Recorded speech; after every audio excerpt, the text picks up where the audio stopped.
Bem-vindo, bem-vinda! Mais uma vez se renova o nosso encontro e nós estamos aqui esperando você, esperando que você esteja bem, que você esteja confortável e que agora este momento seja dedicado especialmente a pensar na vontade de Deus para você e para a sua família.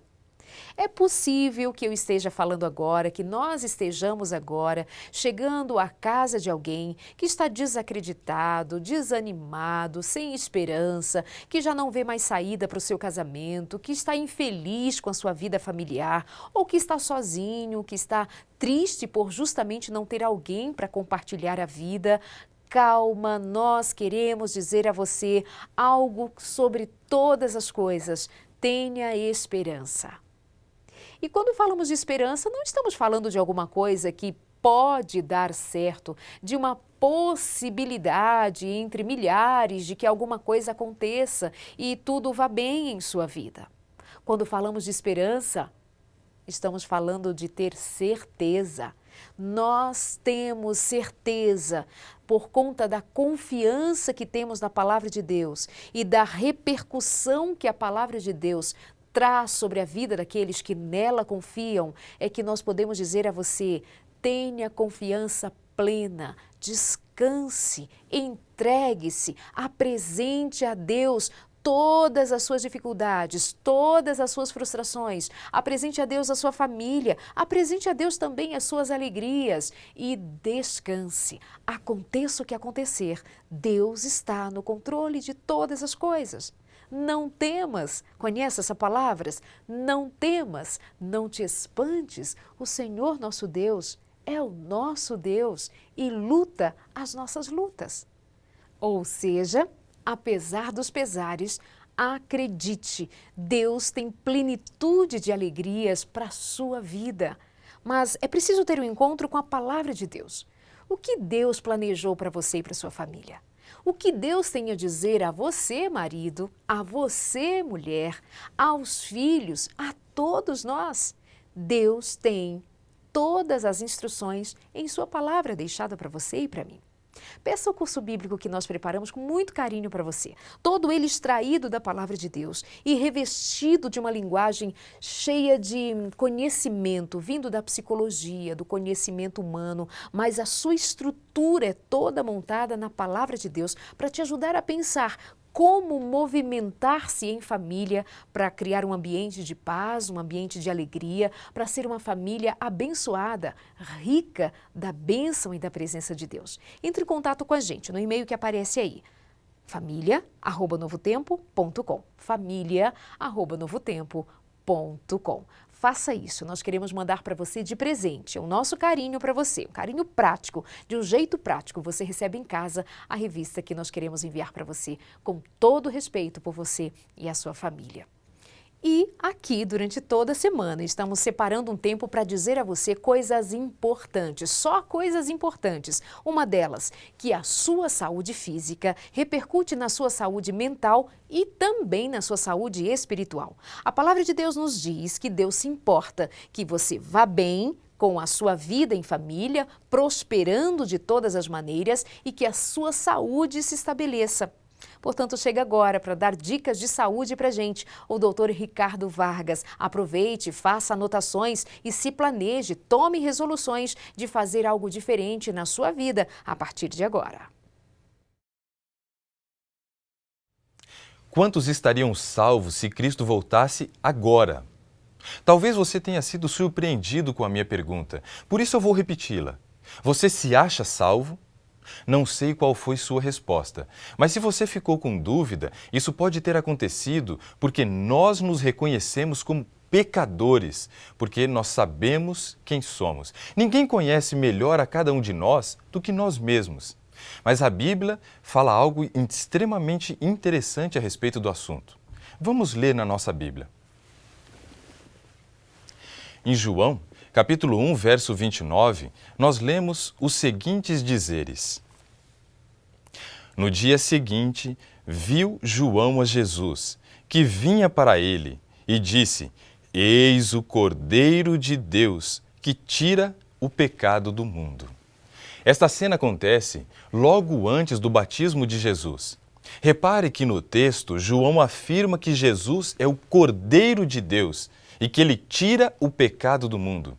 Naquele momento, Jesus havia tirado o pecado do mundo? Não. Ele retira o pecado do mundo na ocasião da sua morte, onde todos os pecados foram lavados pelo sangue do Cordeiro. Se Jesus já morreu em nosso lugar e nossos pecados já foram remidos, nós já somos salvos. Salvo pelo sangue de Cristo. Ao entender que somos salvos, nós precisamos deixar de viver como perdidos e passar a viver como salvos. O personagem bíblico Saulo era um homem terrível. Um pouco antes dele encontrar-se com Cristo na estrada de Damasco, ele havia ordenado o apedrejamento de Estevão. Mas depois de compreender que sua vida caminhava em direção contrária ao esperado de Deus, ele tomou a decisão de viver segundo a orientação de Deus. Paulo agora precisava ser diferente. As pessoas que antes conviviam com ele ou antes que fugiam dele precisavam olhar e ver um judeu e não mais o romano. Para isso, Paulo precisou passar por uma mudança no seu estilo de vida.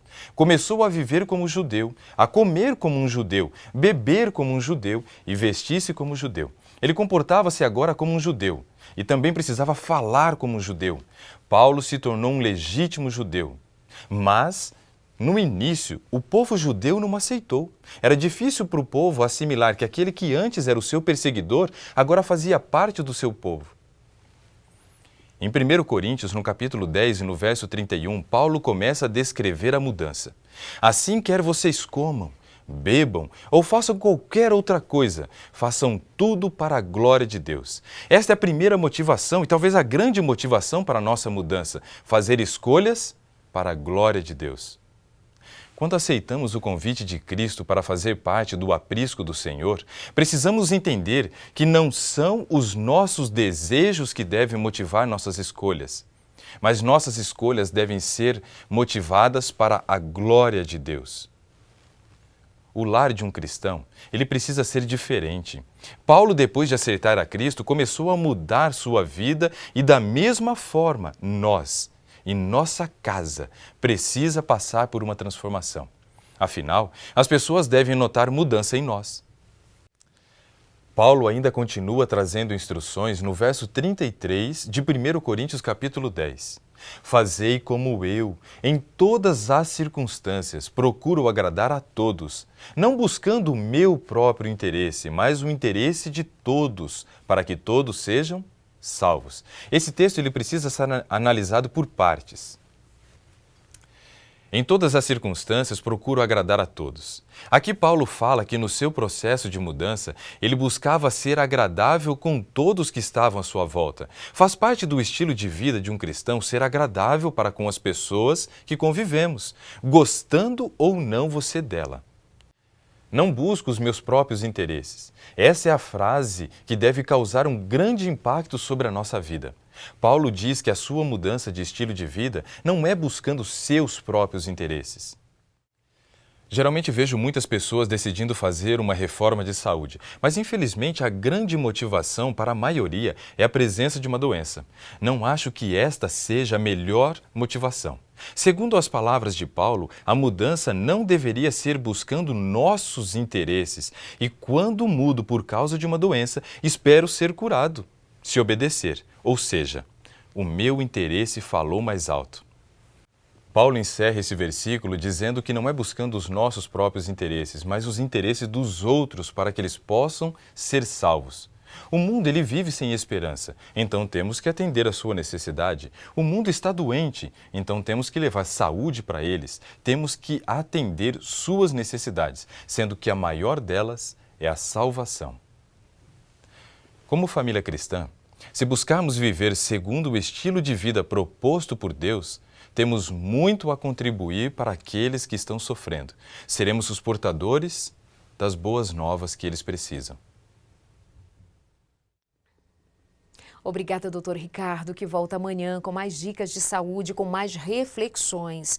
E nos próximos dias, mais especificamente no dia 30 e 31 deste mês, no mês de maio, nós estaremos com uma campanha toda especial por todo o Brasil. Nós queremos levantar a bandeira da saúde de um jeito que todas as pessoas tenham ao alcance a possibilidade de saber como cuidar da própria saúde, como viver em família com saúde, cuidando da alimentação, trabalhando com a atividade física, trabalhando com aquilo que nós chamamos de os remédios naturais. Estão nos alimentos, no sol, na água, no movimento. De todas as maneiras, queremos que você vá bem, que seja próspera a tua alma, a tua vida, a tua saúde, a tua família. E você possivelmente vai receber um material como este, que eu quero dizer que é algo que nós preparamos com muito carinho para você e a sua família viver com esperança. Viva com esperança. Segredos para ter uma saúde mental, física e também espiritual de primeira.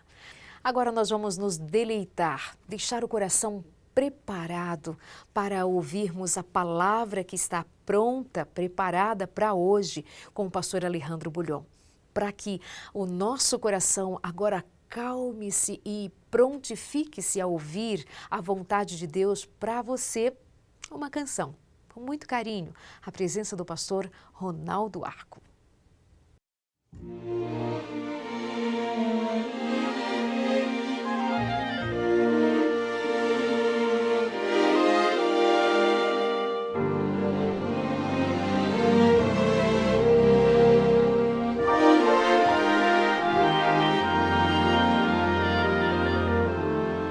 Sublime amor, o amor de Deus que a lira não traduzirá, maior que o mar, maior que o céu, jamais alguém compreenderá.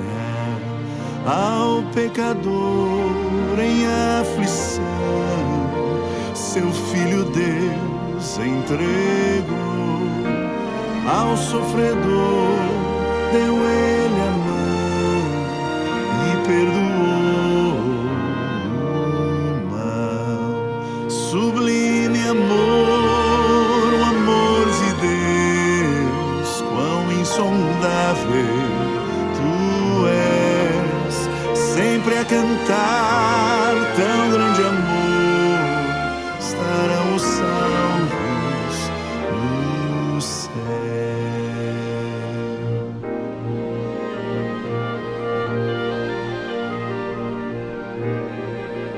Estavas lá ao pregar em meu Jesus. Estavas lá ao pregar em meu Jesus.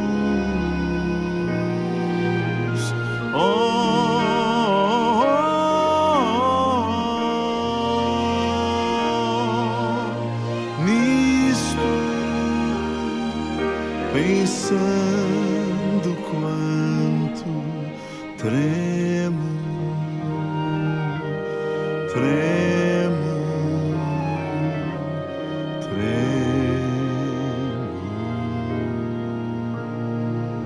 estavas lá ao pregar em meu Jesus. Minha cruz eu tomo e sigo, a Jesus eu sempre sigo, aonde for a Ele eu sigo, seguirei a meu Jesus. Sublime amor, o amor de Deus, quão insondável tu és, sempre a cantar tão grande amor, estarão os salvos no céu. Sublime amor, o amor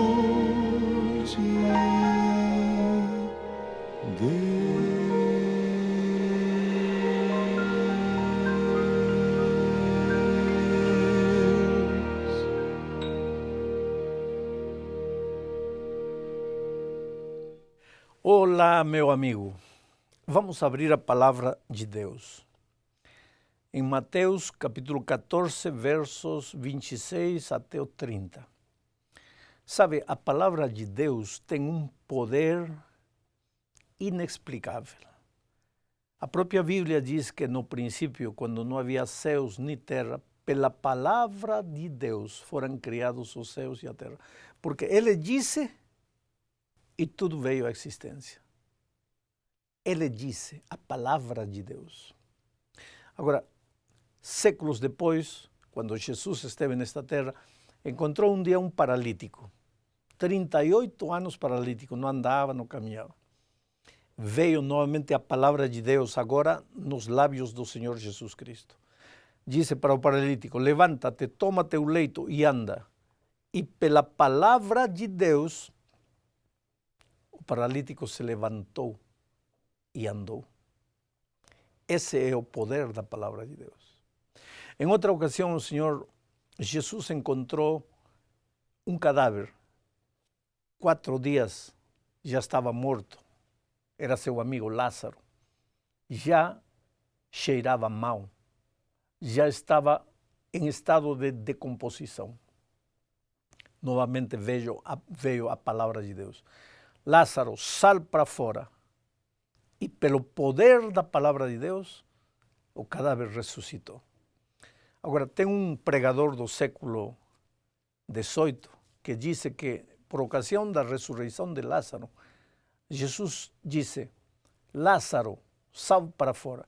Porque se ele não dissesse Lázaro, se ele dissesse só sal para fora, o poder da palavra de Deus é tão grande que todos os mortos teriam ressuscitado. Então Deus teve que dizer, Lázaro, só você. O poder da palavra de Deus. Hoje, Deus não está conosco pessoalmente, Jesus corporalmente, mas na pessoa do Espírito está conosco, lógico. E a palavra escrita está em nossas mãos.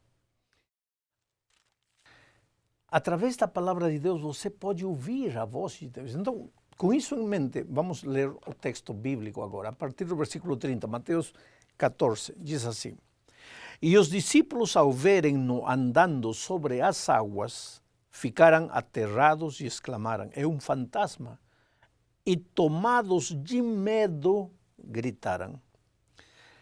Mas Jesus imediatamente lhes disse, tende bom ânimo, sou eu, não tenhais medo. Respondendo-lhe Pedro, disse, se és tu, Senhor, manda-me ir ter contigo por sobre as águas. E ele disse, vem. E Pedro, descendo do barco, andou por sobre as águas e foi ter com Jesus. Reparando, porém, na força do vento, teve medo e, começando a submergir, gritou, salva-me, Senhor. Interessante.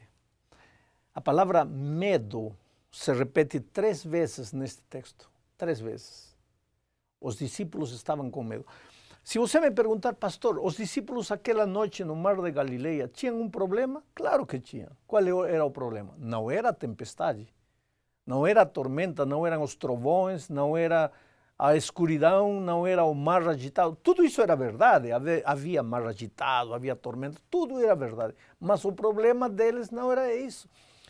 Sabe, é que a gente confunde as coisas. Às vezes diz, não, meu problema é que não tenho dinheiro, que não tenho emprego. Não, querido, que tudo isso é verdade, ninguém pode discutir. Mas o problema, pelo menos no caso dos discípulos, o problema era o medo. O coração deles estava com medo. Eles estavam gritando desesperados porque pensavam que iam afundar. E sabe por quê? Porque a tormenta, eles chegaram no mar, era aproximadamente às 6 da tarde. E quando Jesus apareceu para ajudá-los, já era na 4ª vigília, ou seja, mais ou menos 4 da manhã, de 6 da tarde a 4 da manhã, eles tinham lutado para tirar, a água entrava, eles tiravam, a água entrava, eles tiravam a água. Eram marujos experientes.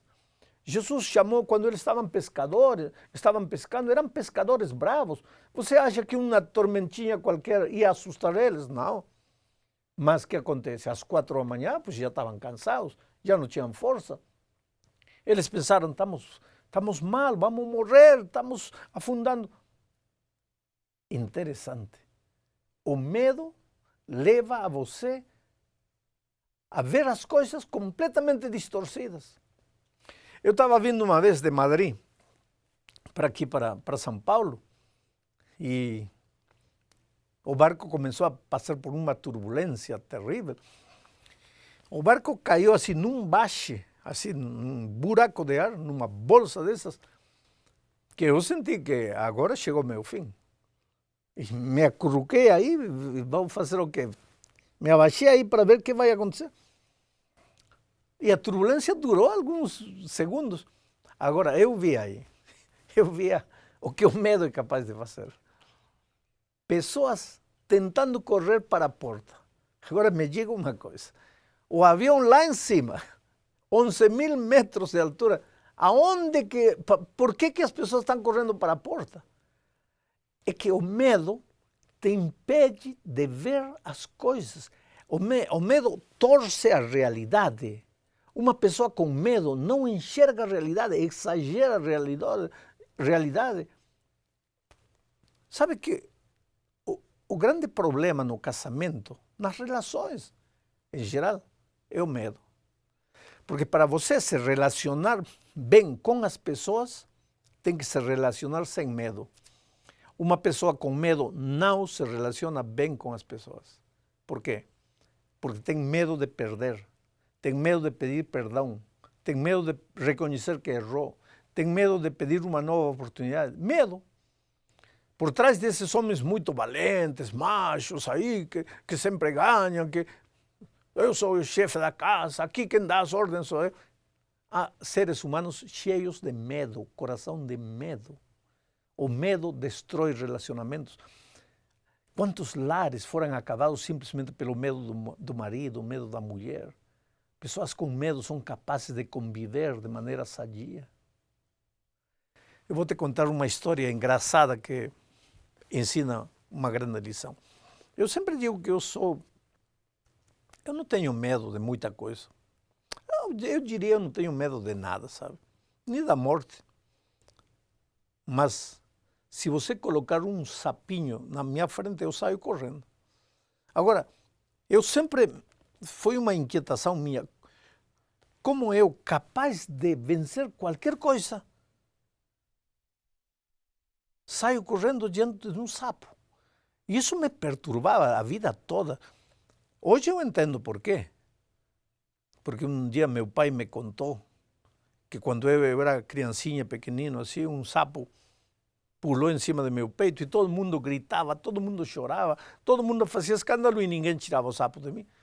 Então isso criou algum trauma inconsciente, um medo inconsciente. E o medo destrói relacionamentos. Porque vou te contar, eu casei com minha esposa. Estávamos em lua de mel, na beira de uma lagoa linda, estávamos felizes da vida, caminhando, indo para uma montanha, agarradinhos na mão, e de repente vejo um sapo. E parei. E minha esposa me pergunta, o que foi? Eu podia ter dito, tem um sapo. Mas eu tive medo, novamente, não somente medo do sapo, agora medo de dizer a verdade para minha esposa. Porque se eu dissesse, tenho medo do sapo, que ela ia pensar? Ela ia pensar, olha, se este rapaz não é capaz de me defender de um sapo, vai me defender de quê? Então, eu traguei meu medo e disse, não, eu quero ir para lá. Ela me disse, tá, tudo bem, vamos para lá, mas por que se a gente estava indo para lá? Aí eu falei, mas eu não posso ir onde quero. Não se pode, mas por que estávamos indo para lá? Sim, mas eu decidi ir para lá. Pronto, primeiro desentendimento. Não foi briga, não foi uma peleja, mas primeiro desentendimento. Por quê? Por causa de um sapo. Porque eu tive medo do sapo e tive medo de dizer para ele. Por isso digo que medos, pequenos medos, destroem relacionamentos. Esse medo do sapo me criou muitos problemas, até que já tinham passado anos. Eu estava de missionário na selva.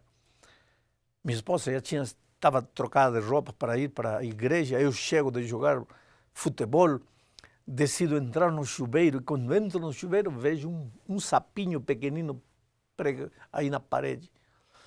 Aí saí correndo com medo do sapo. Aquele bichinho pequeno, que ia me fazer? Mas tinha medo do sapo, tenho medo do sapo. E sentei na cama, esperando que o sapo vá embora. Aí minha esposa entra e diz, olha, e não vai se banhar? Sim, vou me banhar, mas calma, calma, eu vou tomar banho. Quando eu decidir. Ela não disse nada, sai. Demora 5 minutos, volta. Eu olho e o sapo continua aí. Aí ela volta, me encontra sentado. Olha, e a que hora vai se banhar? Já está na hora de ir à igreja. Já começou novamente a discussão. Sim, eu vou tomar banho quando eu quiser, não quando você disser. Está vendo? E o sapo bendito não saía. Você vê como o medo destrói relacionamentos. Até que tive que me entregar, tive que me rendir. E falei, querida, a verdade é que tem um sapo aí. Aí, onde? Está aí. Ela tinha crescido na selva a vida toda, entre sapos. Então o que foi? Pegou o sapinho pela cintura, levou para fora, problema resolvido. Mas enquanto o medo estava no meu coração, não havia nenhum problema resolvido. Agora você entende o que a palavra de Deus está querendo dizer. Um coração com medo é incapaz de ser feliz. E se não é feliz, é incapaz de fazer feliz a outra pessoa. Por isso, quando Jesus chegou aquela noite no mar de Galileia, ele não acalmou a tempestade. Ele não fez parar a chuva. Ele não fez desaparecer o trovão. Ele não acalmou o mar. O que ele fez? Ele tirou o medo do coração. Por quê? Porque ele sabia que o problema dos discípulos não eram as coisas externas. O problema dos discípulos estava no interior. Você sabia que os especialistas dizem que mais do 90% dos problemas que nós temos na vida, com a esposa, com o vizinho, com o patrão, com o colega, na vida financeira, na vida pessoal, mais de 90% dos problemas que nós enfrentamos, a causa não está fora de nós, está dentro de nós. Não está com teu chefe, está contigo. Não está com teu empregado, está contigo. E quando esse problema é solucionado, tudo se resolve. Jesus chegou. Ele viu que a causa do problema dos discípulos não era exterior, era interior. Então levantou a mão e disse, sou eu, não tenhais medo. O que faz Jesus? Coloca a mão no coração deles, arranca o medo, tira o medo e coloca paz. E agora, Pedro, curado do medo, esse Pedro que 1 minuto antes estava desesperado, ai, vamos morrer, estamos perdidos, já não tem solução, este casamento acabou, já não podemos voltar atrás, já temos nos magoado tanto que está tudo acabado. Quando Jesus aparece, o que acontece com Pedro? Ele se levanta como um gigante. Eu vou me levantar agora. Ele se levanta como um gigante. E o que passa? Ele, agora, com seu coração curado do medo, Pedro tira um pé do barco, pisa na água e não se afunda. Tira outro pé do barco, pisa na água e não se afunda. E em nome de Deus, esse Pedro começa a caminhar, a caminhar, a caminhar. Aqui tem uma grande lição, querido. Pode haver crises, é verdade. Pode haver problemas, é verdade. Falta de emprego, verdade. Falta de dinheiro, verdade. Dívidas, verdade. Os dramas da vida real estão aí, são o pão de cada dia. Agora, quando teu coração está com medo, você é incapaz de enxergar a saída. Você se afunda em meio dos problemas, você acha que está tudo perdido, que nada tem solução. Por isso, em lugar de dizer, Senhor, me ajuda a encontrar emprego, Senhor, me ajuda a pagar minhas dívidas, Senhor, me ajuda, vai a Jesus e pede para Ele, Senhor, arranca o medo de meu coração. Até para procurar emprego, querido, às vezes o problema não é a crise, a falta de emprego, é o medo. Pastor, como? Você vai pedir emprego, vai fazer uma entrevista. dá a mão para o entrevistador, essa mão molhada, suada, gelada, já perdeu o emprego. Quem vai ter emprego? Ah, pastor, mas que culpa tenho eu se minha mão sua? Ah, que culpa? E por que sua a tua mão? Medo. Está vendo? Medo. Quando você vai procurar emprego, não tem que ir pela vida assim, como pedindo uma esmola. A ver, tomara que me den um emprego. Não, querido, levanta a cabeça, você é filho do rei. E se você é filho do rei, você é um príncipe. Atreva-se a viver como príncipe. Ah? Aquele que te der emprego, ele será bem-aventurado, porque Deus te disse, por onde você for, você será uma bênção. E aquele que te abençoar, eu o abençoarei. Então, bem-aventurado aquele que te dê emprego, porque Deus vai abençoar ele. É a promessa de Deus. Caminhe com a cabeça levantada. Não é orgulho, é certeza da tua confiança de que tua vida está nas mãos de Deus. Sem medo no coração, você é capaz de fazer maravilhas. Voltemos à história de Pedro. Pedro, diz o texto bíblico aqui, que ele se levantou e começou a caminhar por cima da água. Agora, tem uma lei física. E o que diz essa lei física? Que se você soltar qualquer objeto, vai ser atraído ao centro da Terra. É a lei da gravidade. Mas o que aconteceu com Pedro? Ele pisou a água e não se afundou. Quer dizer que Deus rompeu a lei física. Porque se Deus é o Criador, Ele estabeleceu as leis, Ele tem autoridade para romper qualquer lei. E Deus fez isso. Deus rompeu as leis, a lei física. Quando abriu o Mar Vermelho, não rompeu uma lei física. Quando fechou a boca dos leões, quando tirou a água da rocha, não rompeu leis físicas? Pois aqui está Deus novamente, Pedro caminhando. Só que aí vem uma lição. Você sem medo no seu coração é capaz de fazer coisas impossíveis. Você sem medo no seu coração é capaz de caminhar por cima das águas, das turbulências, das dificuldades. Oh, querido, jamais desespere. Seu problema não está fora de você, seu problema está no coração. Lá em Nova York conheci uma senhora que tinha entrado no país sem documentos. E casou lá com um homem que também não tinha documentos. Então, os dois estavam casados, sem documentos. E sem documentos você não pode arrumar um bom emprego. Portanto, o dinheiro não alcançava para nada. Alguns anos depois do casamento, ambos estavam cheios de dívidas. Então, ele acusava ela acusava ele. Um dia, ela mesma, usando as palavras dela, disse: maldita hora que casei com este homem que não tinha documentos, porque tem tanta amiga minha que casa com um americano e já tem documentos, e eu estou aqui sofrendo. Está vendo? Para ela o problema estava no dinheiro, no emprego, nisso, naquilo, olhando para documento. Esse é o meu problema. Ela nunca olhou para dentro dela para ver que o problema estava em seu coração cheio de medo. Até que um dia, chorando, abriu o coração para uma vizinha. A vizinha era adventista, conhecia a palavra de Deus, conhecia o Evangelho. A vizinha disse para ela: amiga, um dia eu tentei falar contigo da Bíblia, você nem quis ouvir da Bíblia, mas você precisa de Deus. Mas para que preciso de Deus? Precisa de Deus, sabe por quê?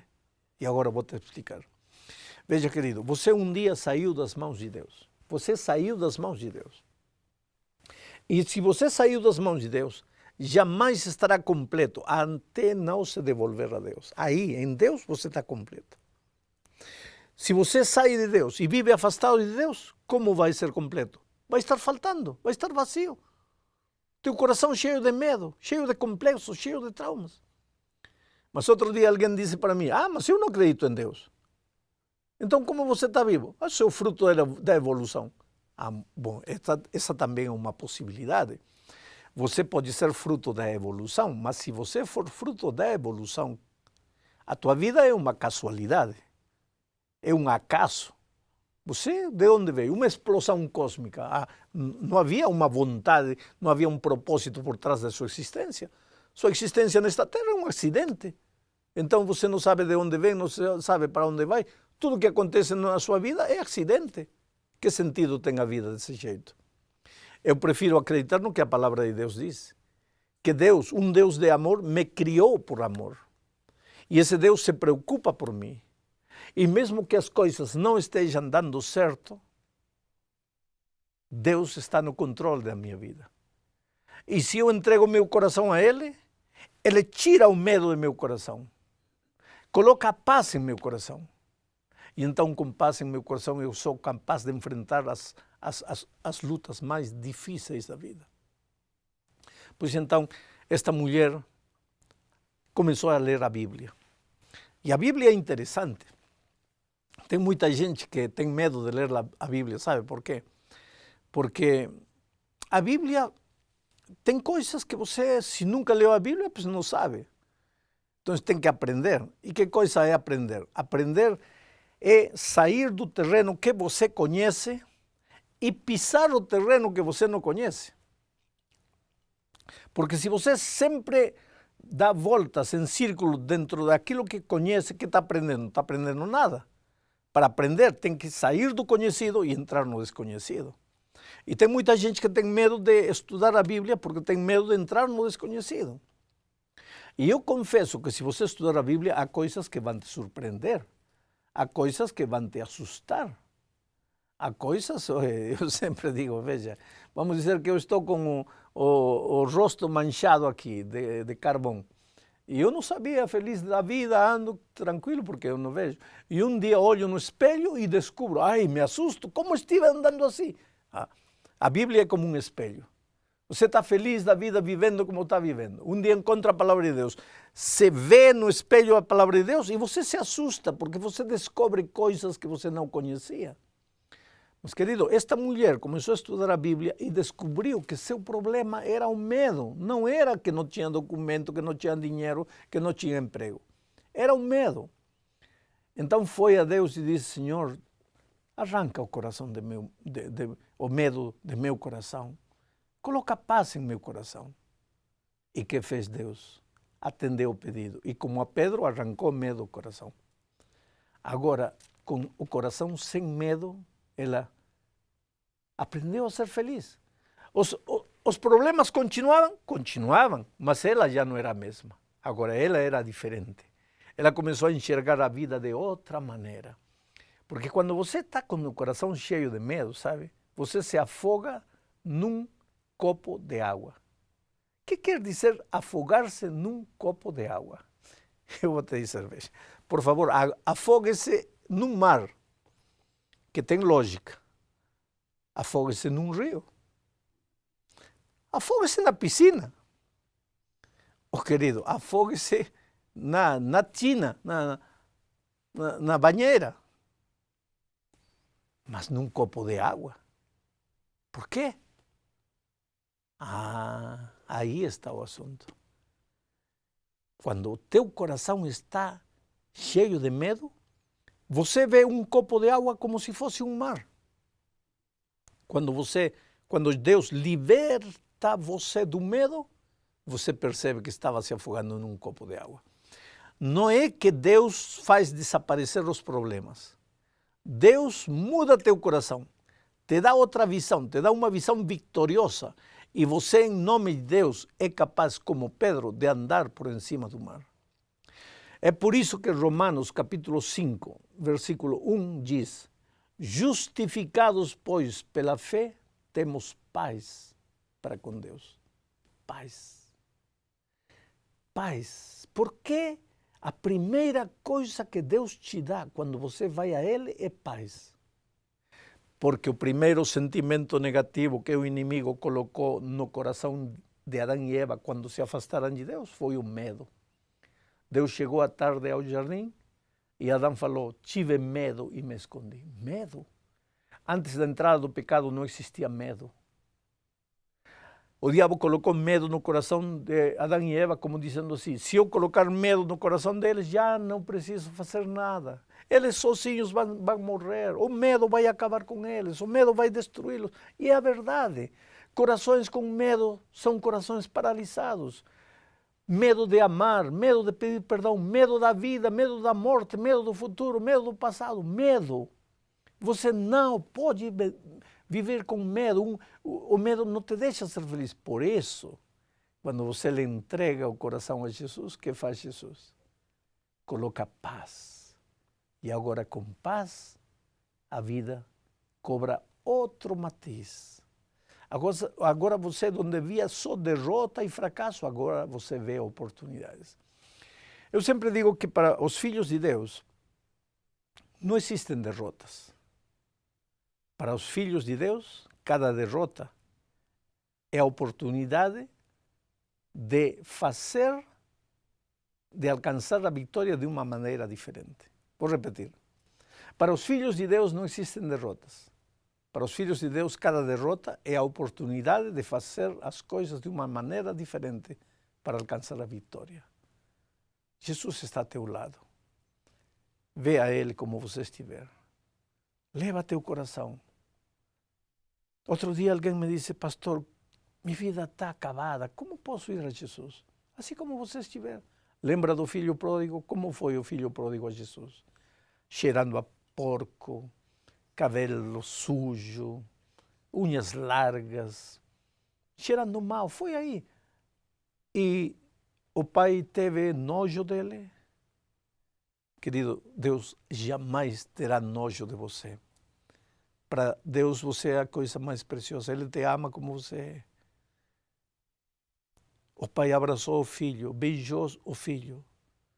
É na pureza de seu amor que você se transforma em algo puro. É na beleza, no amor, que desaparece a feiura do pecado e você se transforma em algo belo. Veja Jesus. Não adia a decisão. Não tenha medo, não tenha preconceitos. Veja Jesus como está.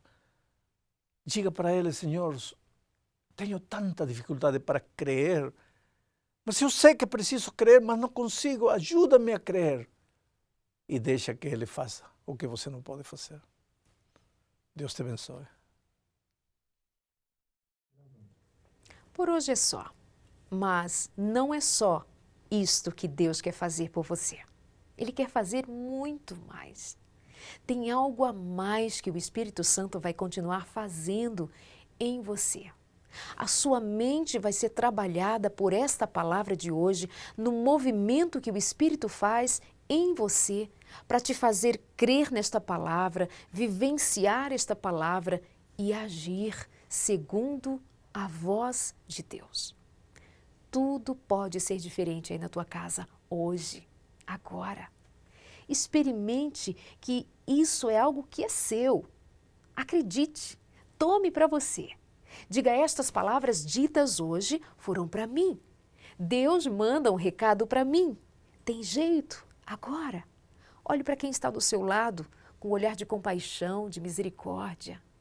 Permita-se também olhar para si mesmo e dê-se a chance de experimentar Jesus, de deixar que dentro da sua casa haja luz, a luz vinda do céu, te dando compreensão sobre o que significa estar casado ou estar solteiro, estar sozinho ou na companhia de alguém, mas nunca em melhor companhia do que na companhia de Deus.